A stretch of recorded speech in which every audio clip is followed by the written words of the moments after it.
Joining us now to talk about the women's NBA. Your timeline, maybe like mine, absolutely filled with Caitlin Clark, Angel Reese, Sophie Cunningham beef has me interested in everything that we need to know from the women's NBA. And the man in the know is in North London for us today.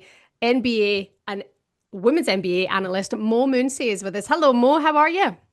I'm great, thank you. Thank you for having me on. It's an honor to be here. Oh, thank you. No, thanks for being with us. I mean, Mo, just simple as that. I mean, honestly, I know purists won't want to hear it that we don't follow basketball religiously here, and maybe not on this program, but I know we've got a brilliant bunch of basketball fans. But it's kicking off in the women's NBA, isn't it? Absolutely.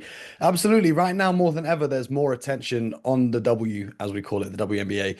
And I think it's fantastic for the game with more eyeballs on it, more people being interested, like yourself, for example. Your interest has been piqued, and now you might tune in for a couple games. If you're in the States, you might pull up to a couple games. So, I think it's a fantastic time for women's sports and women's basketball in particular. Indiana Fever. I mean, that's got to be my team purely because of Caitlin Clark and Sophie Cunningham. Could you just please, Mo, if you can, explain where the initial kind of confrontation happened between Caitlin Clark and Angel Reese? Can you describe what happened? They've not had so much of a confrontation, but they've had a long-standing rivalry that's been built up in the media that goes back to their college days, which kind of pitted the two against each other. Caitlin Clark, obviously, maybe one of the most talented basketball players that we've seen with what she's able to do in shooting the basketball, also her passing ability.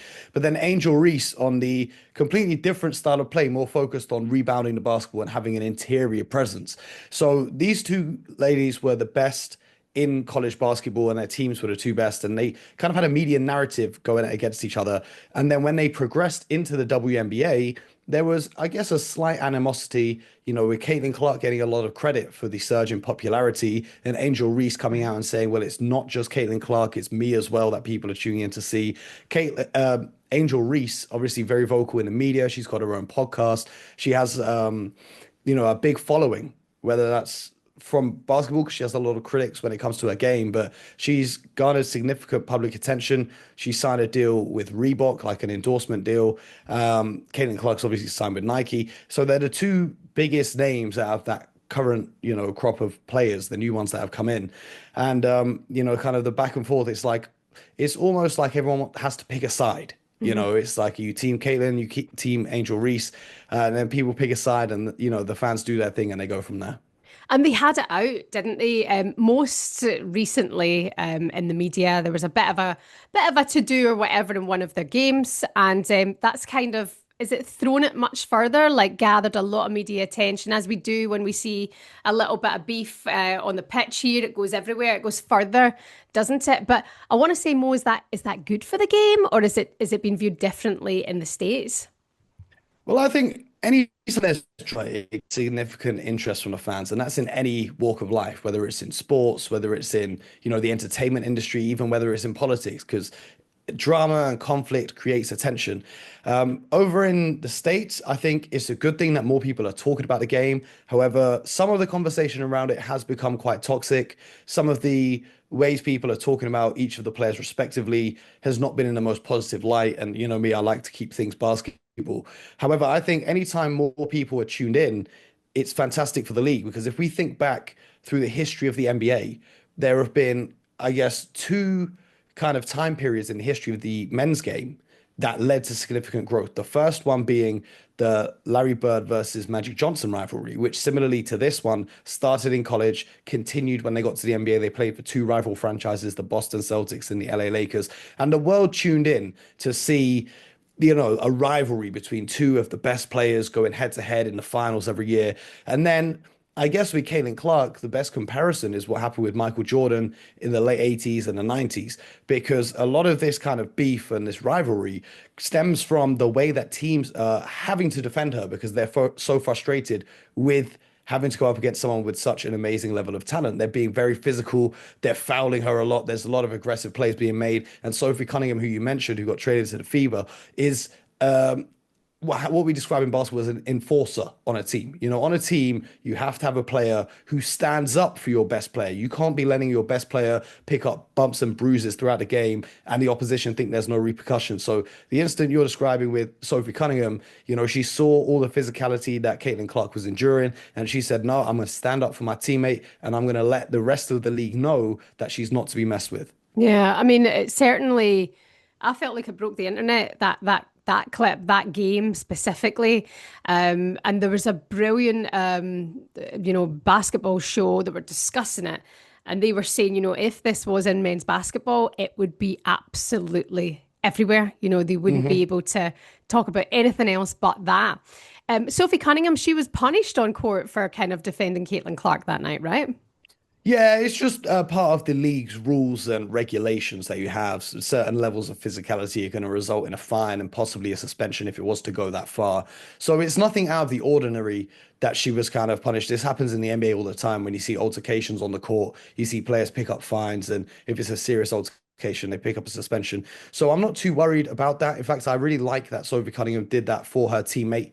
I think when you're a star player, the likes of, a Michael Jordan, a LeBron James, a Kobe Bryant, and you can go out there and play your game and know that your teammates have your back. I think that's the feeling for a star player to have because they don't have to fight their own battles. They can focus on the main thing, which is winning the basketball game. Not to say that Sophie doesn't contribute to winning as well, but when you're the star player and you're relied on, like Caitlin, she's putting up 20 points and almost 10 assists. It's like you can't be without Caitlin Clark. If she's getting pushed over, she's getting hit every time she draws to the basket for a layup, and she retaliates. Now, all of a sudden, she's ejected from the game. She could be suspended from the next game. You can't afford your star player to do that. So to have people on your roster that are willing to stand up for your star, that's a key part of any basketball team.